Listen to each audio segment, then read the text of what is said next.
Y seguimos aquí en Proeconomía y Finanzas y continuamos conversando con Liana Caballero. Doctora, en términos de política monetaria, el Banco Central del Paraguay recientemente redujo la tasa de referencia en 25 puntos básicos. Era una cuestión que el mercado estaba esperando ya. Hay agentes económicos que están muy expectantes del proceso de baja de tasas por parte del Banco Central. En líneas generales, doctora, este también se plantea como uno de los desafíos para para este corto plazo. ¿Y cuáles son los argumentos con los cuales el Banco Central está bajando la tasa y cómo ven que podría ir avanzando esto de cara a los próximos meses? Sí. Bueno, nosotros vemos que la inflación está llegando a lo que es su equilibrio. En los últimos 2 meses tuvimos una inflación de cero. Este mes en la quincena tuvimos una inflación levemente, alrededor también de cero, levemente para abajo. Entonces vemos que hay una normalización que está llegando al promedio del horizonte de política monetaria, ¿verdad? También vemos un crecimiento importante de la actividad. El IMAEB estuvo alrededor de 6,4, explicado especialmente por agricultura, binacionales, servicios, ¿verdad? Entonces vemos que hay un dinamismo en el mercado, que se está recuperando la economía y no vemos ningún desafío con la inflación en el corto plazo. Es así que se empezó el proceso de normalización con una reducción de 25 puntos básicos, que yo creo que va a continuar en el próximo semestre por lo menos, ¿verdad? El panorama está más despejado, doctora. También se tuvo la buena noticia de la baja de combustibles. Eso en términos de Sí. inflación es un elemento que definitivamente incide en los resultados y hay un escenario con mucho menos incertidumbre tal vez de lo que se planteaba antes. Siempre hay que estar expectantes, lo decimos siempre y el propio Banco Central tiene ese mensaje, pero hay un camino un poco más claro de que la inflación, como usted dice, va a estar más controlada, va a estar en los niveles más normales y bueno, esto beneficiaría a que esa tasa de política monetaria también siga ese camino de descenso. Es así, la baja en el combustible definitivamente va a ayudar a que la inflación siga bajando, ¿verdad? Y que la economía se dinamice, ¿verdad? Entonces, cuando uno ve que la economía tiene una actividad normal y sana y que los niveles de inflación están acordes al horizonte de política monetaria, que son 2 años, nosotros no vemos presión de aquí a 2 años en nuestros modelos, ¿verdad? Entonces eso nos da margen para ir normalizando y llevar la tasa de política monetaria al equilibrio, ¿verdad? ¿Se buscaría una tasa más neutral o neutral, doctora, teniendo en cuenta que está ahora en niveles altamente contractivos? Está contractivo, sí se tiene que buscar. Si todo continúa así como estamos, que yo creo que va a ser, se va a tener que ir bajando a una tasa más neutral. Que sería en torno a un 6%. No digo que lleguemos necesariamente a eso ni en qué plazo, ¿verdad? Pero esa es más o menos la visión respecto a una tasa neutral en nuestro país. Y de todo depende de los modelos, Eduardo, ¿verdad? Los compañeros de estudios económicos tienen unos modelos y ellos van analizando cuál es la tasa neutral de equilibrio, ¿verdad? El objetivo es 4,5. Entonces, y la inflación está por debajo de ese objetivo, ¿verdad? Entonces ahí se hace el análisis. Ok, doctora.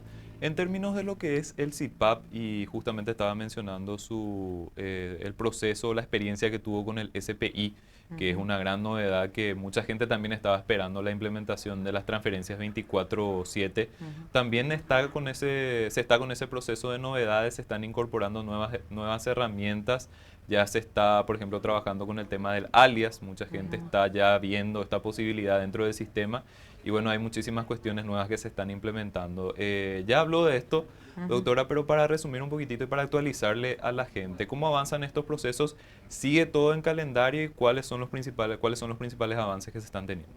Sigue todo en calendario, hicimos las pruebas, no tenemos ningún contratiempo y el 11 de septiembre salimos estamos en producción, pero salimos en vivo para todo el público en general con las 3 primeras funcionalidades, que son la devolución de fondos, solicitud de devolución de fondos y subparticipantes. tampoco no vemos ningún contratiempo con las otras tres, que es el alias, iniciadores de pago y solicitud de pago. Sin embargo, falta todavía ciertas pruebas para tratar de afinar nomás todos los detalles, pero en teoría sigue para el 16 de octubre, ¿verdad? Con el alias sí lo que habilitamos es de que la gente pueda hacer su registro. ¿Y por qué? Porque para poder usar desde el 16 de octubre la gente va a tener que tener el registro, ¿verdad?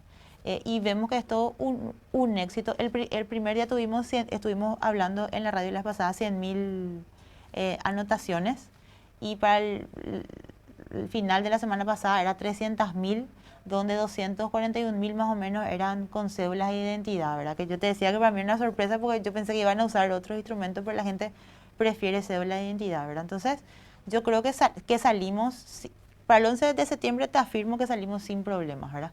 Y para el 16 de octubre falta algunas pruebas, pero yo no veo ningún contratiempo.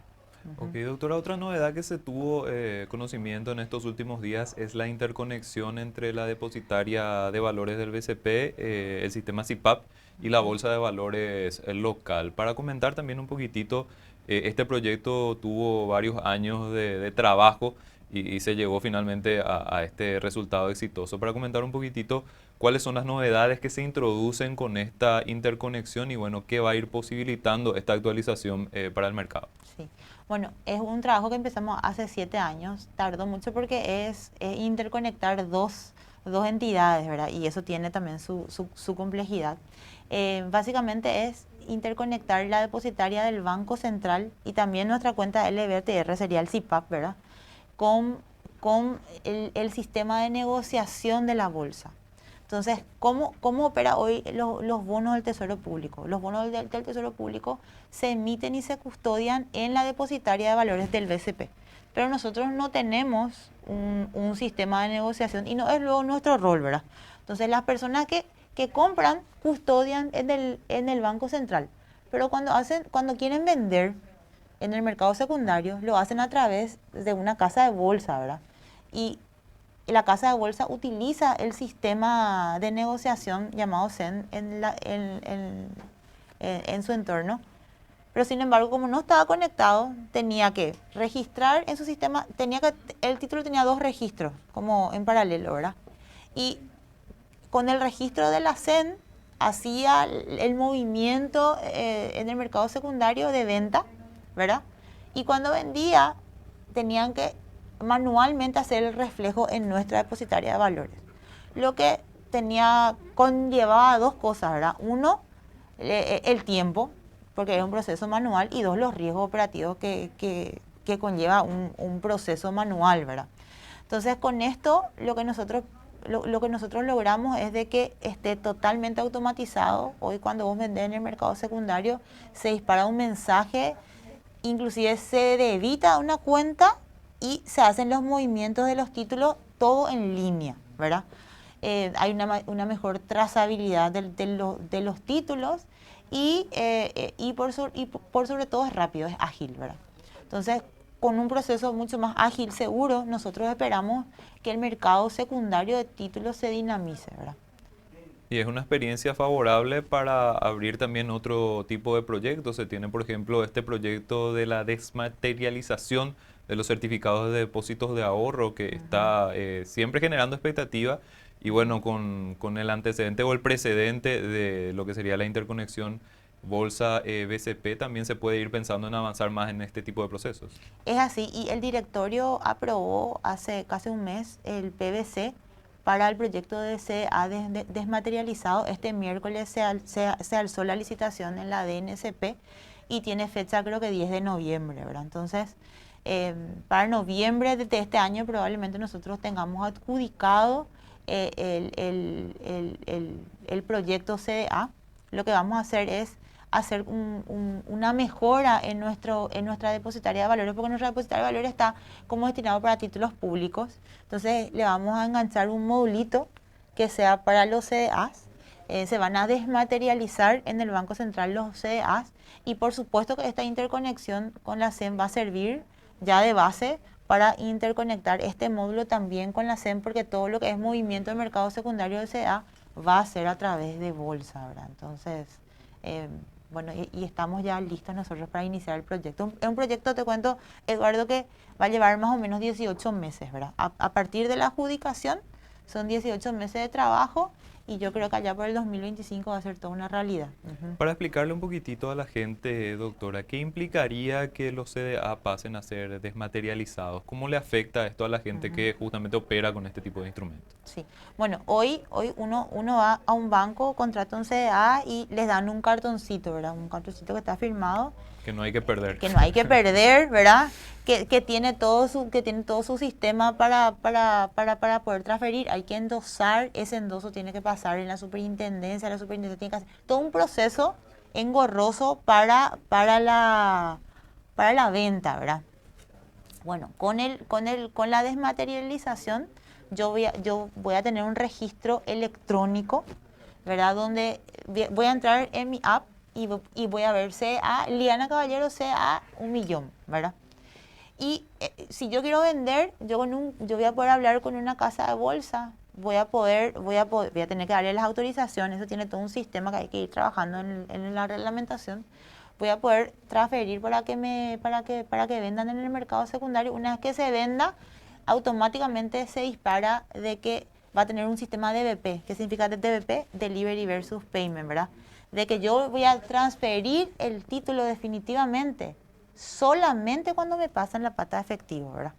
O sea, va a ser, hoy, si yo vendo en el mercado secundario, tengo que esperar que me transfieran de un banco liquidador, porque en realidad no es a través del sistema. Sí, a través del sistema de pago, pero no directamente de la LBTR, ¿verdad? Es un banco que está ahí intermediando, ¿verdad?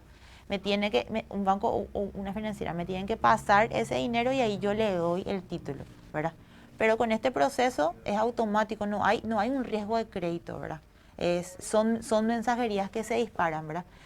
Al comienzo probablemente no sea todo desmaterializado, seguramente las personas van a poder elegir, pero de acá a un tiempo tenemos que llegar a una economía totalmente digital. Te cuento que somos el único país en la región que no tiene CDA desmaterializado. O sea que es algo súper necesario y como vos dijiste, tener el cartoncito, se te pierde y qué haces, ¿verdad? Cuando es electrónico es seguro y es trazable, ¿verdad? Vos puedes ver a quién le vendiste, a quién no le vendiste, o sea, es mucho más seguro. Este Ujú. tipo de cuestiones, doctora, pueden generar un dinamismo totalmente diferente para el mercado, es decir, se puede generar muchísimo más dinamismo del que ya estamos teniendo. Es así. Y mira, te cuento, para comparar nomás con los bonos del Tesoro y las letras, ¿verdad? Nosotros tenemos publicado la curva cupón cero que vos conocerás, ¿verdad? Donde vamos publicando las tasas del mercado primario y del secundario. Eso te da una curva de referencia. La curva de referencia da información del mercado, ¿verdad? Lo mismo tiene que pasar con los CDA. Hoy en día nosotros no sabemos por cuánto se venden los títulos, porque es un mercado que como no es electrónico, vos te puedes dar la vuelta, vendés y yo no tengo conocimiento a qué tasa vos vendiste. Y esa información es útil, ¿verdad? Entonces va a generar mayor información, se pueden publicar en línea, por ejemplo, todas las tasas por tramo o por qué sé yo, de 0 a 10 millones se negociaron tasas en el mercado en promedio de tanto, ¿verdad? Y eso da una información. Aparte de la seguridad, va a haber mayor información que va a generar un incentivo para dinamizar el mercado secundario, ¿verdad? Que es una curva importante para la referencia de mercado. Todos los Ujú. procesos de digitalización en líneas generales, doctora, entiendo que son prioritarios para el Banco Central. El BCP está avanzando muchísimo en todo lo que es la implementación de sistemas digitales enmarcados dentro de lo que son las actividades financieras. Es así, para nosotros es una prioridad y yo creo que en estos 5 años vamos a seguir invirtiendo, ¿verdad? Eh, no solamente con pagos, sino que también todo lo que es nosotros tenemos la red de comunicación financiera, que es una forma digital que los bancos y las financieras manden los informes para nosotros poderlos procesar a través de aplicaciones tipo Business Intelligence y poder publicar de manera rápida a la sociedad. Tenemos que agregar ahora lo que es valores a ese mismo mecanismo. Seguro también tiene un proceso de adecuación y no solamente para afuera, sino para adentro, ¿verdad? Nosotros tenemos una política de papel cero, implementamos todo lo que es el GRP, que son procesos integrados, ¿verdad? Entonces sí, estamos apostando internamente y externamente a la digitalización. Y todo esto también en fusión también con lo que sería la adopción de inteligencia artificial, que es una cuestión que se viene también con fuerza, pueden ayudar a la gestión de riesgos por un lado y por otro lado también puede ayudar a lo que es la inclusión financiera, que es una meta importante para nuestro país. Es así, sí, nosotros tenemos procesos como mencioné, el Business Intelligence, ¿verdad? Em, Reportes que antes tardaban 12, no sé si 2 semanas, pero por lo menos un día entero en armar, hoy con un clic tenés, ¿verdad? Y eso también a nosotros nos permitió poder cambiar las funciones de personas, ¿verdad? Gente que hacía planilla, hoy hace análisis, ¿verdad? Entonces tenemos un plantel más... con herramientas más rápidas y sólidas también para la toma de decisiones, ¿verdad? Porque de repente vos tenés que tomar una decisión y no puedes esperar una semana, ¿verdad? Entonces, eso ayuda bastante, sí. Doctora, le agradecemos muchísimo su tiempo, todo lo que nos estuvo explicando nos parece sumamente interesante, sumamente importante. Nosotros vamos a estar atentos al proceso de confirmación. Estamos seguros de que se va a poder confirmar su candidatura para el directorio y esperamos contar con su participación nuevamente en este espacio. Le deseamos también éxitos en su gestión. Gracias, Eduardo. Yo estaré acá cuando me invites.